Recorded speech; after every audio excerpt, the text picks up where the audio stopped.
Basically मैं इतनी sound हूँ कि हर कंट्री मुझे इनवाइट करता है, हर कंट्री मुझे बुलाता है। मैंने कभी भी आज तक विजिट वीज़ा नहीं लिया अपनी लाइफ में। हर कंट्री, हर गवर्नमेंट मुझे काम के लिए बुलाती है, क्योंकि बाहर की जो कंट्रीज़ हैं वो नॉलेज देखती हैं। वो ये नहीं देखती कि इसने डिग्री क्या ली हुई है। 3 पोस्ट डॉक्टरेट डिग्री मैं नहीं समझती किसी के पास है। लोग पीएचडी तक ही थक जाते हैं। अपने यहाँ भी बड़े गिने चुने पीएचडी मिलेंगे, मेरे पास तो 3 पोस्ट डॉक्टरेट है।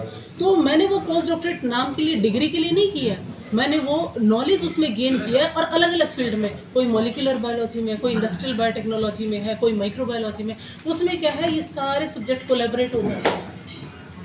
एक एजुकेशन कचरा यूटिलाइज करना सिखाती है, एंजाइमोलॉजी एंजाइम प्रोड्यूस करना सिखाती है, मॉलिक्यूलर बायोलॉजी उसके डीएनए आरएनए निकालना। तो ये मैंने सबको जोड़ दिया ताकि मैं किसी भी फील्ड में मात ना खाऊं। थर्मोकोल जहर है, उसमें मैंने क्या एक्सपेरिमेंट भी करके दिखाया था थर्मोकोल पे कि पंडित नेकीराम शर्मा जी का बर्थडे था, वहाँ पे मुझे अवार्ड के लिए बुलाया था। मैंने वहाँ एक्सपेरिमेंट करके दिखाया। थर्मोकोल ग्लास लिया और उसके अंदर मैंने गरम रिफाइंड तेल डाल दिया 45 डिग्री टेम्परेचर पे। रिफाइंड ऑयल जो वहाँ पे वो थी, केटरिंग कंपनी आई हुई थी, उनको बोला 45 डिग्री पे वो ऑयल लेके आओ, और वो ऑयल मैंने डाल के दिखाया। थर्मोकोल का ग्लास गायब हो गया, वो सारा मेल्ट हो गया। तो आप ये देखो, जब हम चाय, दूध, कोई भी चीज़ गर्म लेते हैं तो ये एक पॉलीस्टायरीन प्रोडक्ट है। तो ये जो पॉलीस्टायरीन है वो मिक्स हो जाता है सारा। जब आप थर्मोकोल के ग्लास में चाय लोगे तो आप ये देखोगे एक ऑयल की लेयर होती है उस पर हमेशा, वो पॉलीस्टायरीन है। जो ऑयल की लेयर है वो पॉलीस्टायरीन है। ये कैंसर का कारण है। तो मैं वही चीज़ बोल रही हूँ, हम अपनी डिजायर्स पे कंट्रोल करें। पहले कुल्हड़ होता था, बहुत अच्छा था, मिट्टी थी, फुल ऑफ न्यूट्रिएंट्स, सारे मेटल्स होते थे, सारे न्यूट्रिएंट्स होते थे, और हम उसको पीते थे। उसके बाद उसको तोड़ भी दिया, उसके बाद उससे दोबारा बना लिया, मिट्टी है। तो हम लोग अपनी डिजायर से कि नहीं बर्तन ना धोने पड़ेंगे, कम ना करना पड़ेगा, हम क्या सोचते हैं प्लास्टिक और थर्मोकोल। हम ये नहीं सोच रहे कि इसका नुकसान कितना ज़्यादा है।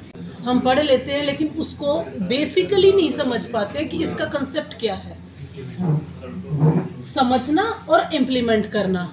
अगर क्लास में पढ़ाया जा रहा है, बच्चे का ध्यान मोबाइल में है। मैंने मोबाइल मेरी पोस्ट डॉक्टरेट में लिया, मैंने पीएचडी तक मेरे पास मोबाइल ही नहीं था। वो भी मैंने क्यों लिया, क्योंकि मुझे घर से बाहर जाना है, पापा से बात करनी होती है। मैं मोबाइल कभी यूज़ ही नहीं करती, कभी यूज़ नहीं, मेरे को मोबाइल की ज़रूरत ही नहीं है। सोशल मीडिया पे नहीं मिलूंगी मैं सिर्फ लिंक्डइन पे मिलूंगी। क्यों?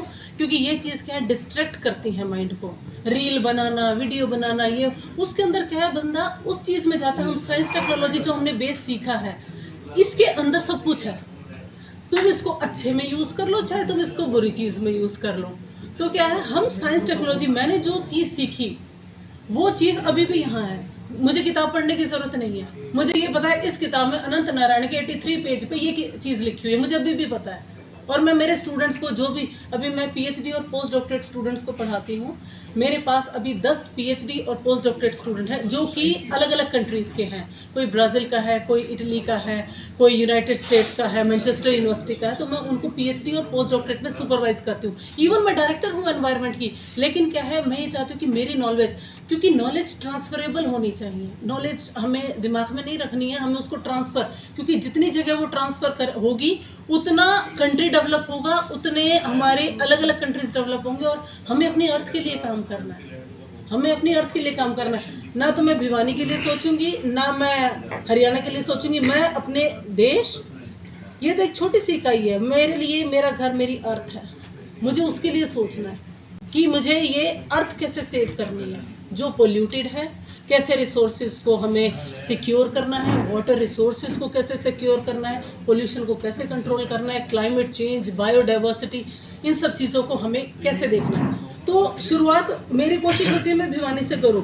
भिवानी आया, हरियाणा आया, इंडिया आया और इंटरनेशनल लेवल। मेरी कोशिश हमेशा इंटरनेशनल लेवल की रही। गंगा क्लीनिंग का प्रोजेक्ट क्या है, हमारे यहाँ पे गंगा स्टार्ट होती है गंगोत्री से और कोलकाता तक।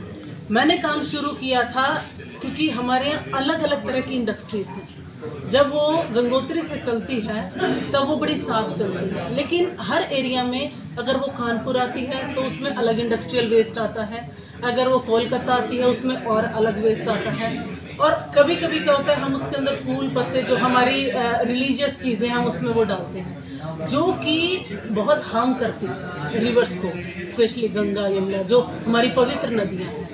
तो उसके लिए मैंने काम किया था कि मैंने कानपुर का अलग पानी लिया, कोलकाता से अलग पानी लिया और उसके लिए ऐसे एंजाइम बनाए, क्योंकि इवन ताकि वो जो डाई है उसका थोड़ा सा सॉल्यूशन गंगा में, क्योंकि गंगा बह रही है, वो अपने आप मल्टीप्लाई होंगे ऑर्गेनिज्म उसमें, तो गंगा जब बह रही है तो उसमें डाल दिया वो, और वो नेचुरल है, सारा वेस्ट से बना हुआ है, लेकिन माइक्रो ऑर्गेनिज्म एनवायरमेंट, तो उसको जैसे जैसे गंगा बहेगी और जहाँ जहाँ वो जाएगी वो उसको साफ करके चली जाएगी।